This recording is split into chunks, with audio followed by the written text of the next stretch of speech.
Welcome to Tamayus Junior School. At Tamayus Junior School, our professional teaching staff concentrates on your child and monitors results. Our spacious compound gives your child room to play and be innovative. With a well-furnished library, your child gets first-hand information from well-censored secular and religious books. We care about technology, and that's why your child has full access to computer lessons and online learning. Hygiene and the well-being of your child is priority, and that's why we put much emphasis on how they feed and sleep. Registration is in progress from Primary 1 to Primary 4. Find us in Chira, Chitichifumba, Mulawa, Wakiso District, or contact us on both calls and WhatsApp 0757 802 211. Trust us with your kids. We are ready to serve you.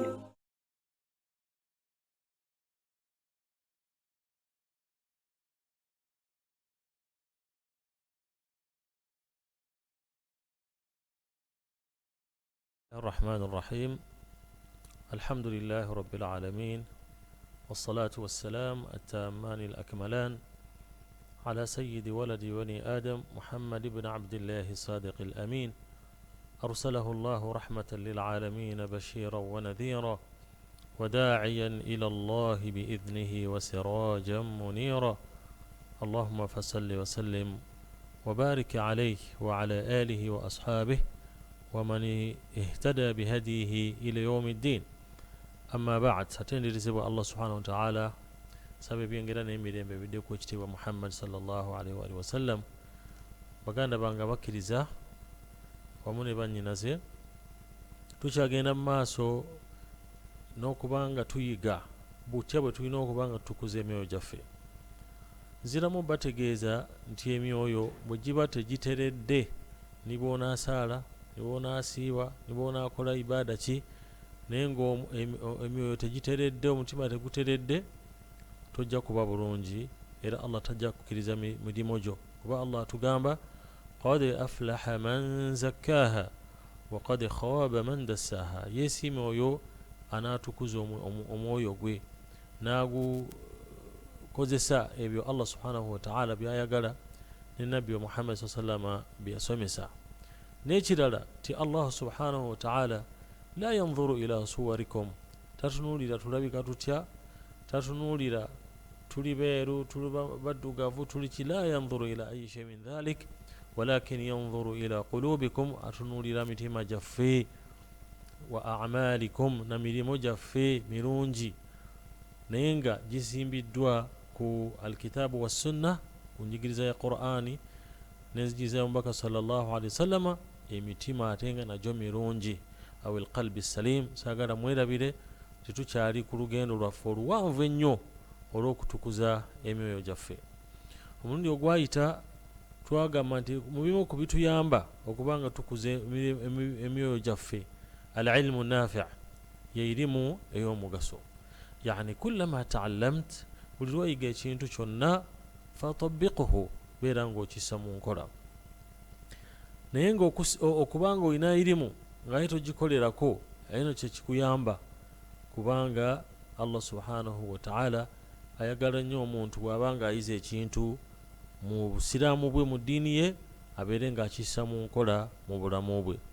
Ye aya erinno Allah gy'atugamba ti illa alladhina amanu wa amilu ssalihat, yani alimu بأن الإنسان يكون مؤمنا بالله، يشهد بأن الله وحده ويشهد برسله وكتبه واليوم الآخر والقدر خيره وشره، ابننا بكرزا وعامل الصالحات، ومرنا قبلزاكو emirimu emirungi. N'olwekyo tukitegeere abaagala okutukuza emyoyo gyammwe, sooka otegeere amakulu noonya okumanya bw'omala okole. Al-Imaamu al-Bukhari rahimahullah ayina omulyango mu kitabo kye kimanyiddwa Sahih al-Bukhari, yagamba baabu al-ilmi qabla al-amal, omulyango ogwogera ku kumanya nga tonnaba kukola. Buli yenna ayagala okutukuza omwoyo gwe, nkwegayiridde noonya awali okumanya wonna we kuli. Ate bw'oba omaze fa'amal bima ta'allamt, gezaako okubeera nga okolera ku ebyo by'oyize.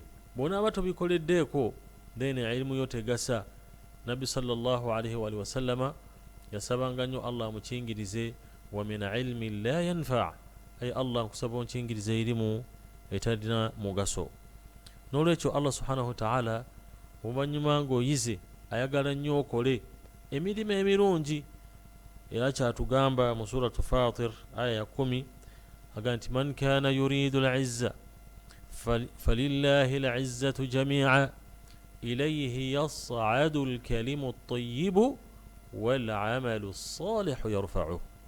Allahu akbar.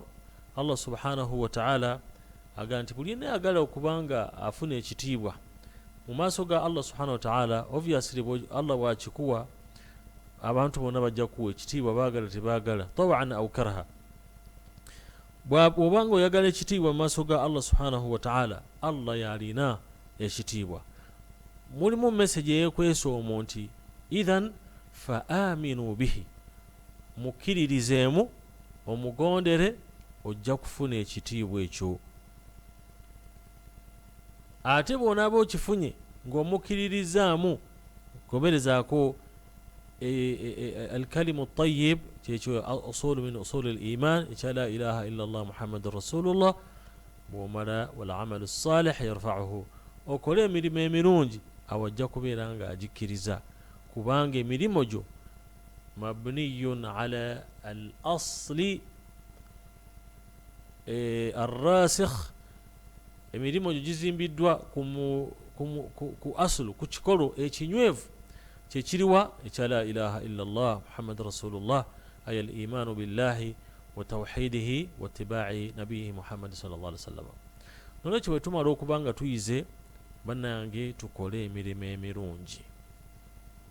Emirimu emirungi gye gijja okuliikiriza ekigambo kya la ilaha illa Allah, gye gijja okuliikiriza al-imanu billah, gye gijja okuliikiriza yani itibaa ar-rasul الاتباع الحقيقي وقبل كتوفو مكبات وقبل النبي وفي محمد صلى الله عليه وآله وسلم tugezeeko nga bwe tusobola ekiro n'emisana okuba nga obulamu bwaffe tubutambuza mirimu emirungi fima yurdillah mwe bisiimisa Allah subhanahu wa ta'ala wajtinabi kulla ma yughdibu Allah n'okuba nga twewala buli kyonna ekinyiiza Allah subhanahu wa ta'ala. Emirimu n'emirungi ekisinga okubanga mirungi gye tulina otandika najo kwe kuyimirizaawo esswala. Esswala mpagi nnene nnyo nnyo nnyo mu mpagi y'obukkiriza.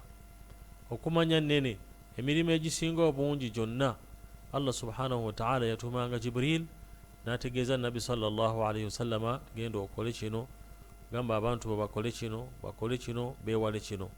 Naye esswala سبحان الذي أسرى بعبده ليلا من المسجد الحرام إلى المسجد الأقصى الذي باركنا حوله لنريه من آياتنا. بكى الله سبحانه وتعالى رواتو تجيزان دي أو كل وسولا نبي يجاجين دي ناتو كم ما سقى الله سبحانه وتعالى ثم دنا فتدلى فكان قاب قوسين أو أدنى فأوحى إلى ربه ما أوحى. Mungu namusaako obubaka n'amubuulira bye yamubuulira mu byo mwalimu obukulu bw'esswala. N'olwekyo gwe oyagala okutereeza omutima gwo, ng'omutima gwo oyagala gubeere mulungi, twala esswala nti nno kintu kikulu, kubanga ibaada ezisinga Allah subhanahu wa ta'ala yazitusonyiwa. Oluusi olw'obwavu n'atakulalikako hijja, oluusi olw'obulwadde n'otasiiba, oluusi n'ebirala bingi nnyo. Amma ssala olina okusaala hayyan ng'oli mulamu, sahihan aw saqiman, oli mulamu oba oli mulwadde, faqiran aw ghaniyan, oba oli mugagga oba oli mwavu, oleka okusaala. N'olwekyo enaagala okutukuza omutima gwo, gezaako okulaba nga esswala okitwala nga kikulu nnyo, part of your life, kitundu ku bulamu obwo. So si kyeyagalire, so sigane wenayagalira wenasaalira kati asewulira bulungi, wenewulira obulungi nja kusaala, la abadan. Esswala weetuukira wonna tulina okuba nga tusaala. Allah atugamba jalla jalaaluhu wa aqimu ssalata wa atu zakata warka'u ma'a arraki'in. Muyimirizeewo esswala, muwe n'ezzaka mu maali yammwe, mukutame n'abakutama, هذا ذكر البعض وإرادة الجميع. الله يوجد كموك بيكون بيوم الصلاة ممكن بجز الصلاة الركوع نيجي تجهز الصلاة ينوك تواليزا وام إذا ناتكبيريزا الله غير تلاقيها قال حافظوا على الصلوات والصلاة الوسطى وقوموا لله قانتين ميميريزا والصلاة ندالي الصلاة يا لاسري atemu yimirirenga maaso ga Mukama Katonda wammwe qanitin ay khashi'in nga muli bagonvu.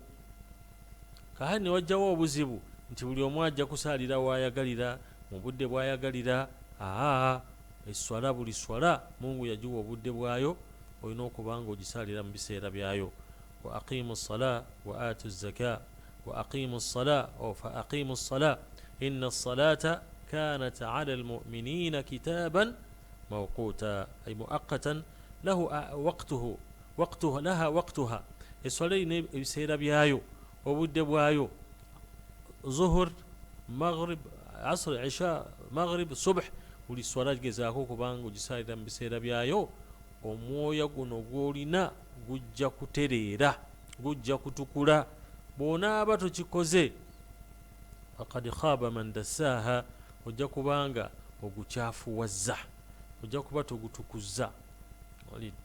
Nolwekyo tugezeeko baganda bange wamu ne bannyinaze okubanga tusaala eswala mu biseera byazo nga ekisimuluzo ekyeddiini eno ng'ekisimuluzo kyejjana ng'empagi y'obusiraamu enkulu. Bulina anaagayalira eswala amanye nti nno n'emirimu gye gijja kubanga tegikkirizibwa yawma alqiyama. Imaamu al-Hasan al-Basri era yogera ku bulungi bw'eswala baasoma ebitabo ne bakenkuka ne basoma ayati ne basoma hadithi nyingi ne batebeera nga bajjamu ekigambo kimu naye ng'oyinza okukizimbirako ayati nyingi ne hadithi nyingi.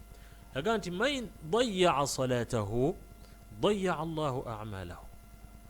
Mungu subhanahu wa ta'ala mwetefutefu okuba nti bw'onaaba eswala ogizannyiddemu n'otagisaala bulungi naawe emirimu gyo gijja kwonooneka nga bw'oyonoonye eswalayo. Limaadha sala? Lwaki swala? Liannaka amama Allah, ekikulu kya byonna oli maaso ga Allah. Liannaka tukallimu Allah, oyogera ne Allah subhanahu wa ta'ala. Liannaka tunaaji Allah, oli mu kafubo ne Allah subhanahu wa ta'ala. Kahati bw'obanga oli mu kafubo ne Allah rabbu samawati wal ard, omulezi w'eggulu n'ensi, awo osaana okuzanira. Nga tugenda wano mu bantu bannaffe abakulembeze ab'ebitiibwa olidde n'otuuka mu maaso ge n'oweewombeeka n'oba mukakkamu kubanga oyogera na mukulu. Kaifa bi rabbil alamin, kiri kitya ku Allah omulezi w'ebitonde. Rabbu samawati wal ard, ayatonda amagulu omusanvu n'ensi omusanvu waman fihinna, na byonna byonna ebirimu. N'olwekyo ikhwata al iman, abaagala okutukuza emyoyo gyammwe السؤال مجتوالين عشان تشكروا اليوم. روى عبد الله ابن مسعود رضي الله عنه أنه قال روي عنه أنه قال سألت النبي صلى الله عليه وسلم أي العمل أفضل. عبد الله بن مسعود أبو النبي صلى الله عليه وسلم تمولي موجوك سينغوك وانغا مرونج وقالوا يدي الله سبحانه وتعالى قال الصلاة على وقتها ويكسار الصلاة مبسيرة بيايو. قال ثم أي نمغا فانيماتيشي قال بر الوالدين كويسا برونجي بكدي. قال ثم أي فانيماتيشي قال الجهاد في سبيل الله وكروانا وكلافو بنا مكبر الله سبحانه وتعالى. نجو تجا كتيرا إن شاء الله مبيمو كبينتو بيرونغو سيميتيما جافي مما يزكي يعني نفوسنا نتوبا anga tuline emyoyo emirungi temwerabira mujjukira bulungi tutukyaliko aya egamba yawma la yanfa'u malun wala banun illa man ata allaha biqalbin salim. Olunaku lw'enkomerero emaali n'abaana na byonna ebitiibwa buli kimu kyonna tewali kigenda kugasa muntu okuggyako oyo alisinkana Allah subhanahu wa ta'ala n'omutima omulungi. Gwe guno gwe tugezaako okuzimba omutima gwo gulungiye ng'oguteekamu esswala nga bw'oba mu butuufu oli maaso ga Allah subhanahu wa ta'ala olabira ddala ng'oli ku mulimu omunene ogusinga okwagalwa era Allah gwasinga okutunuulira ba'da shahada ng'omaze okugamba nti la ilaha illallah muhammadun rasulullah. Kayinna esswala eno gye twogerako bw'oba oyagala ebeere ng'ekunyumira, ebeere ng'eba nnungi mu maaso ga Allah subhanahu wa ta'ala, gezaako okugigoberezaako oba okutegeera obulombolombo buno bulinga bubiri.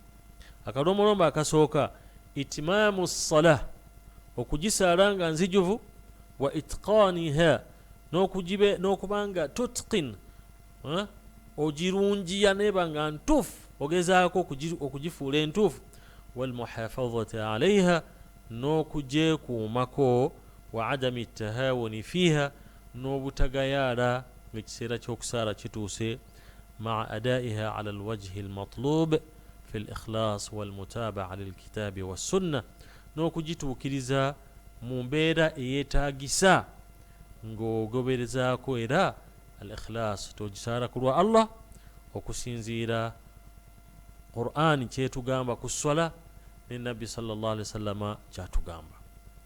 Ebintu ebyo byonna bye mbagambye sembeza amakulu gaabyo. Eswala gisaale mu bujjuvu bwayo, naawe muli ogambe nti mutuufu ebimpiseeko bimpiseeho ng'omuntu naye ngezezzaako okugyekuumako, bagende nti Muhammadi oyo, Mariyamu oyo, ebirala bye bimuyitako naye si swala.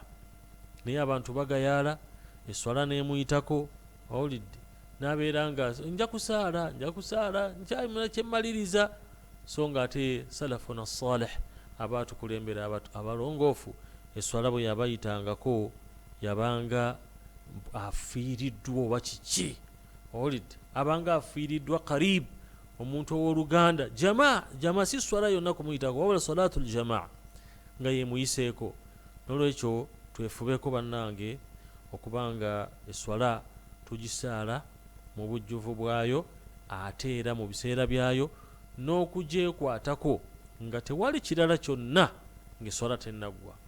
Bakadde baffe abajungu Mungu abasaasire tebajjulanga kya misana okuggyako nga bamekinze sure nti abaana bano basadde n'abakyala basadde. N'ekyeggulo bwe kityo, n'embeera yonna yonna eyayingirangamu okusinza Allah baasookanga mbeera eyo, oluvannyuma ekirala ne kigoberera.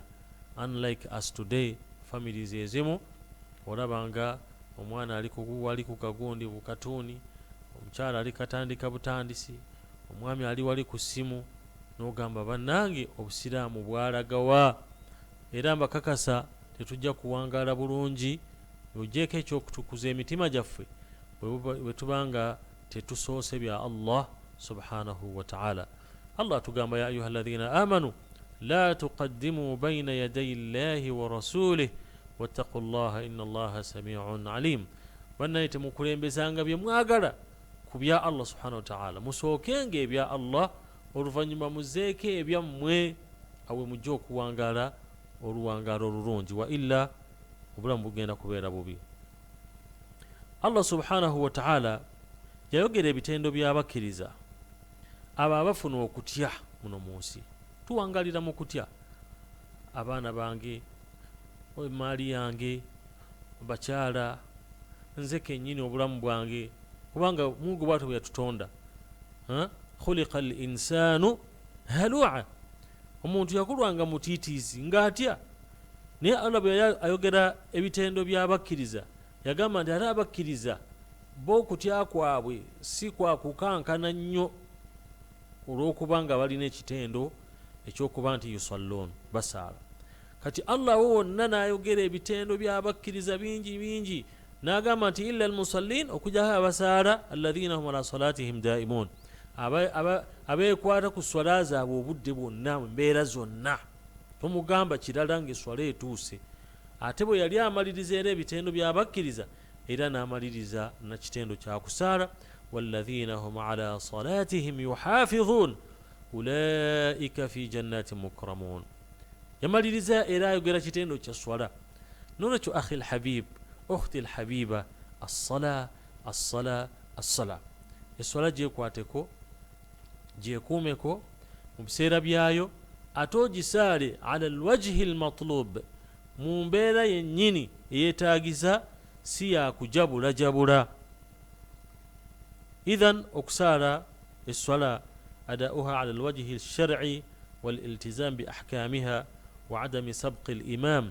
Abantu abamu asala n'omulabira ddala nti yazze kwejjako bwejja swala natuuka n'okukulembera imaamu amusaaza mu swala.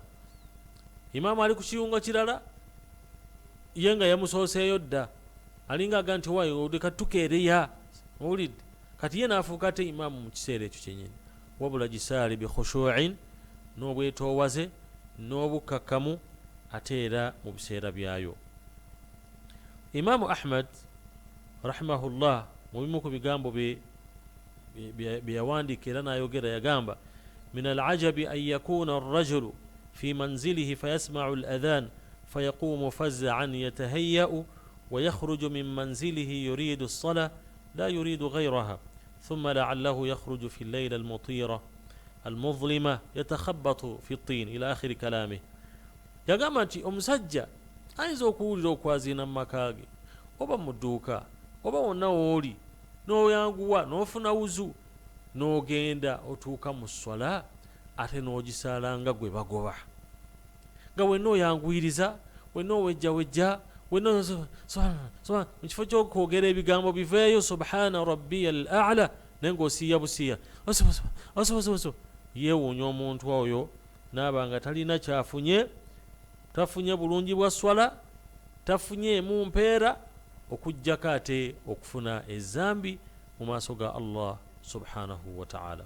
Idhan twekwate ku swala mu biseera byayo ate era tugisaale mu nsaala esinga okubeera nga nnungi eyo Allah jajja okutunuulira mu mitima gyaffe, abeere nga agitukuza ate abeere nga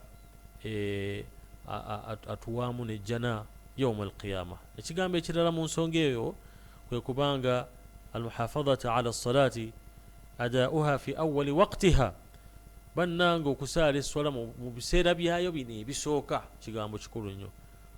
Olina feeling gy'owulira, olina omugugu gw'oba weetikkudde, olusozi lw'oba weetikkudde ku bibegabega ng'osadde esswala mu biseera byayo, owulira nga ebbanja likuweddeko, owulira obuwewufu mu bulamu bwo, n'owulira nga masha Allah anta fi amnin wa yumnin, oli mu mirembe egitagambika. Allah subhanahu wa ta'ala yatugamba ng'atulabula kwaba abasaala esswala mu butali budde bwayo, mu bitali biseera byazo swala, naga nti fawailun lilmusallina alladhina hum an salatihim sahun.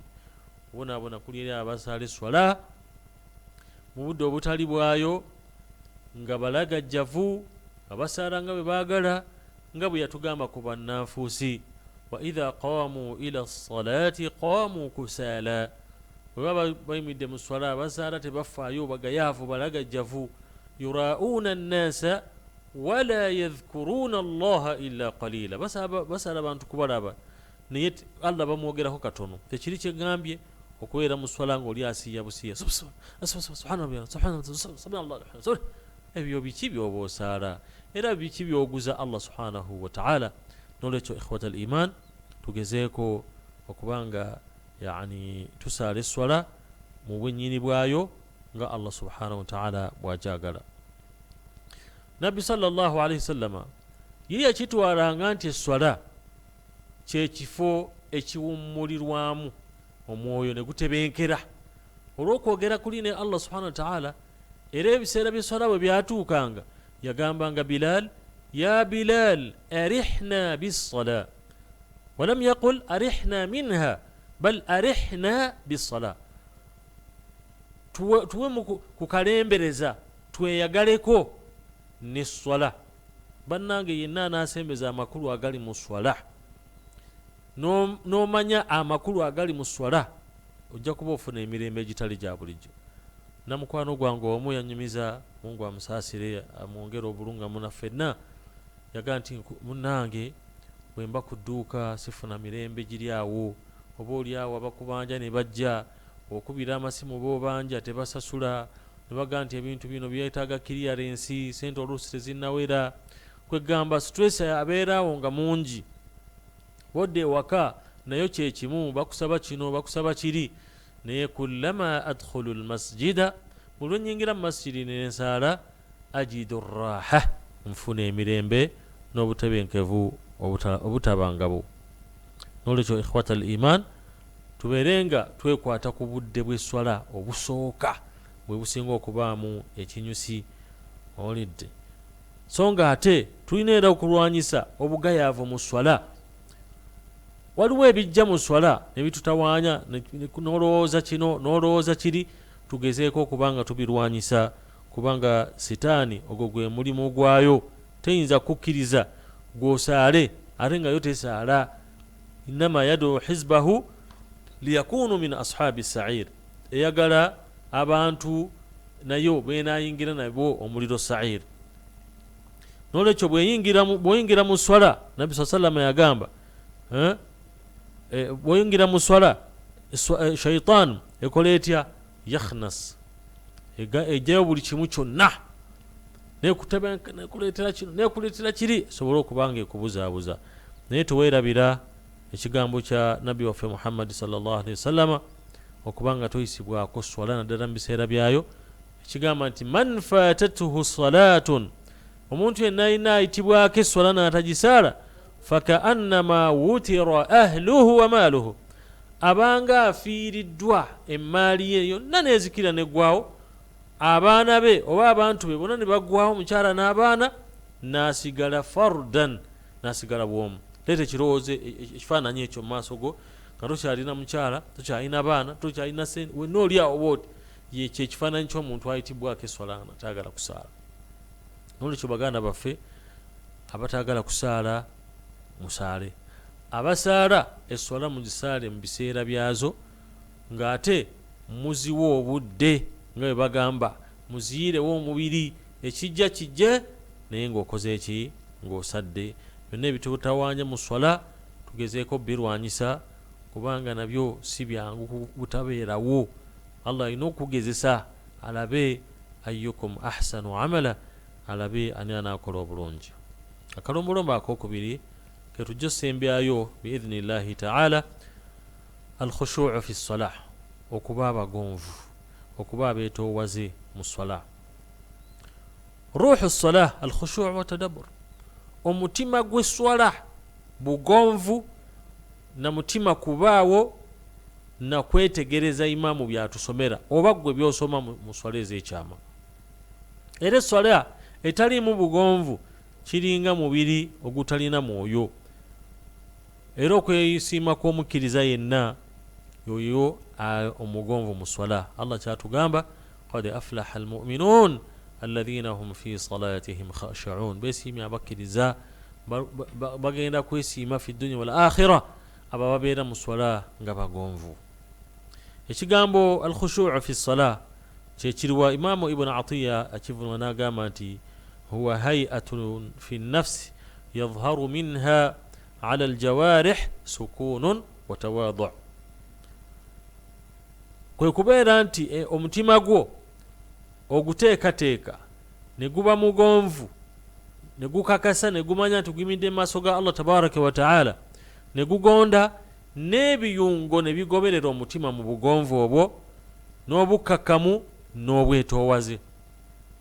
N'otasaala bw'wekyusa, bw'wetakula, bw'otunula waggulu, bw'otunula yaminan wa shimalan, w'oli awo wenna we bakubira amasimu bw'ogatunulako bw'ogajjako, kwegamba ekiraga nti wagenzeeyo nga teweetegese. Genda mu swala nga weetegese, omutima gwo gubeere mu bugonvu nga mukkakkamu mwetoowaze mu maaso ga Allah, n'ebiyungo bijja kugoberera, ojja kulaba nga oyina obutebenkevu obwo Allah subhanahu wa ta'ala bw'ayagala mu swala. Obw'onaaba tulina butebenkevu, esswala ejja kukuzitoowerera, era ojja kulaba nti it's a burden to you. Allah subhanahu wa ta'ala agamba wasta'inu bis-sabri was-salah wa innaha lakabiratun illa 'ala al-khashi'in, mweyambise embeera zammwe zonna ez'odduniya n'ez'akhira n'ez'eddiini mu kubanga muba bagumiikiriza. Beera mugumiikiriza mu nsonga z'eddiini, beera mugumiikiriza mu nsonga z'edduniya. Naye ekyo nno kitono kinene nnyo nga weeyambisa esswala, ekyo nno kinene nnyo okuggyako kw'abo abagonvu abalina khushu', abalina obugonvu mu swala zaabwe.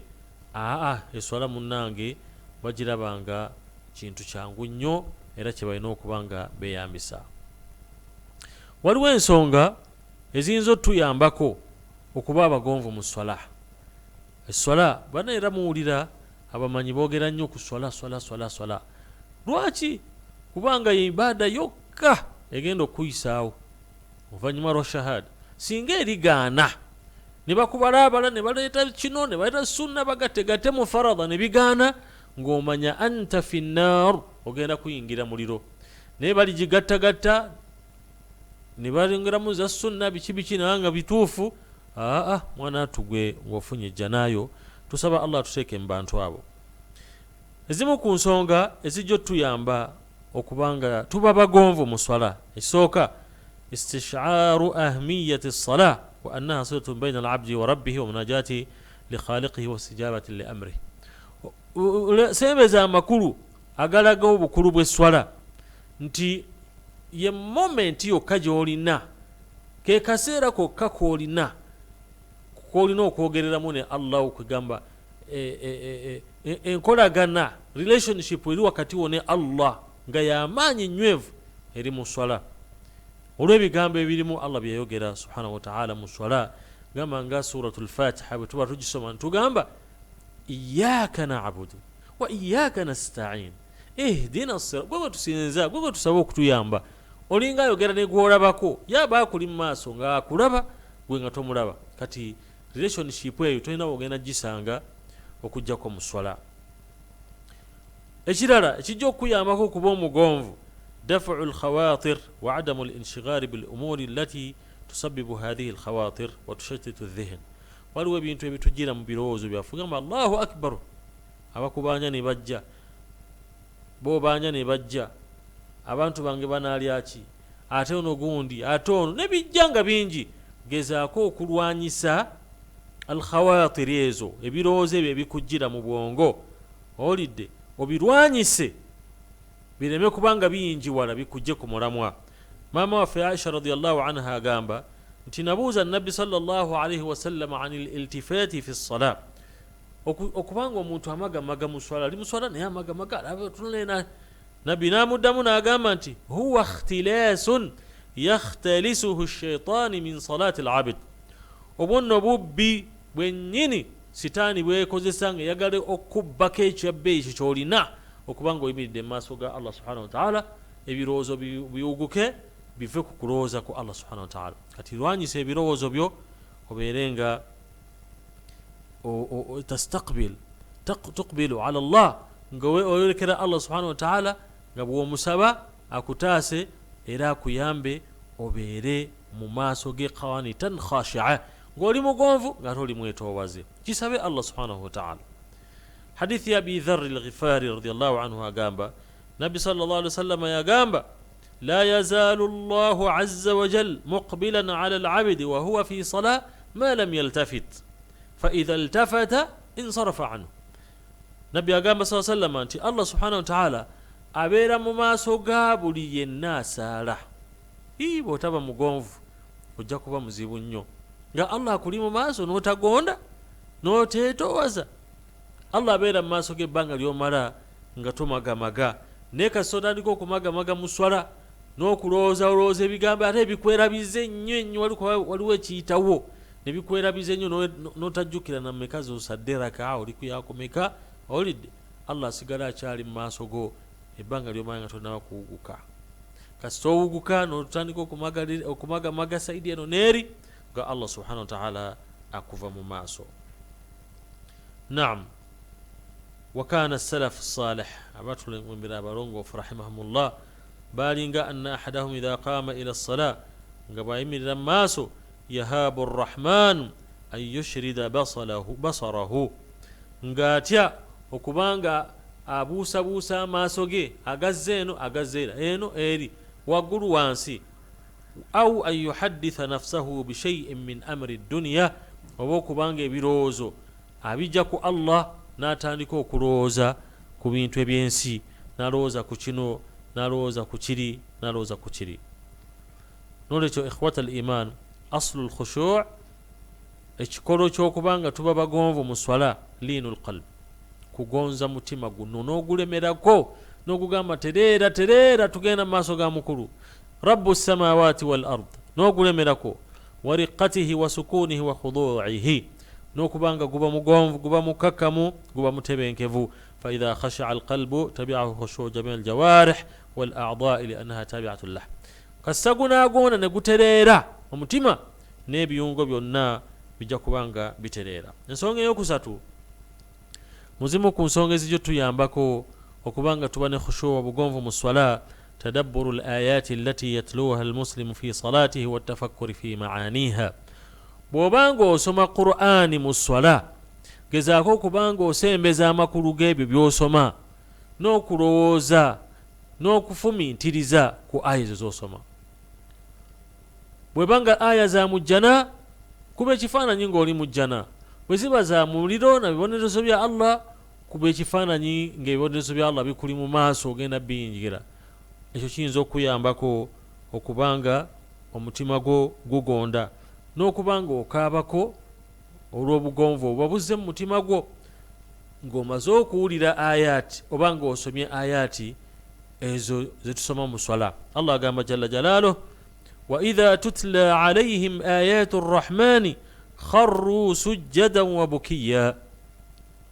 olw'okufumiintiriza kuno kwe balina bwe baba bali mu swala ne babasomera aya za Allah mu swala nga ziri mu sujud, bavunnama ate ne bakaaba olw'okufumiintiriza ku bigambo bya Allah subhanahu wa ta'ala. ikhwata al-iman, bakubiriza nga nange neekubiriza okubanga tubeera bagonvu mu swala, tubeera beetoowaze mu swala. bwe tunaba tetukikoze, Allah yandigaana eswala zaffe, aye ne tubanga ate tusaalidde bwereere. ensonga ey'okuna, yaqiinu al-muslim bi anna hadhihi salatu yus'alu anha. buli lw'omanya nti eswala eno egenda kubuuzibwako yawma al-qiyama, kijja kuyamba omutima gwo okubanga gugonda, gube mugonvu, kubanga Allah agenda kubuuza ku swala. buli omu asaala, Allah subhanahu wa ta'ala agenda kumubuuza. kati bwe omanyi nti waliyo ebibuuzo, kiba kitegeeza nti olina okwegendereza okubanga oba mukakkamu naddala ng'oyimiridde mu maaso ga Allah subhanahu wa ta'ala. baganda bange abakkiriza, mukkirize episodi yaffe ey'olwaleero ekome wano. omulundi oguddako insha Allahu ta'ala tujja kulaba eswala esamba rolo ki, ezannya kifo ki mu kubeera ng'emitima gyaffe gitereera, gitukula, ne gibanga mirungi mu maaso ga Allah subhanahu wa ta'ala. nsaba Allah jalla jalaaluhu atugase n'ebigambo ebyo, atufuule abawuliriza ebigambo ebirungi ne batwala ebisinga okubanga bya mugaso, ate era ababa bawulira ebikyamu ate ne beera nga babyewala. subhanaka allahumma bihamdika nashhadu an la ilaha illa anta nastaghfiruka wa natubu ilayk. wassalamu alaykum wa rahmatullahi wa barakatuh.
Is she ready?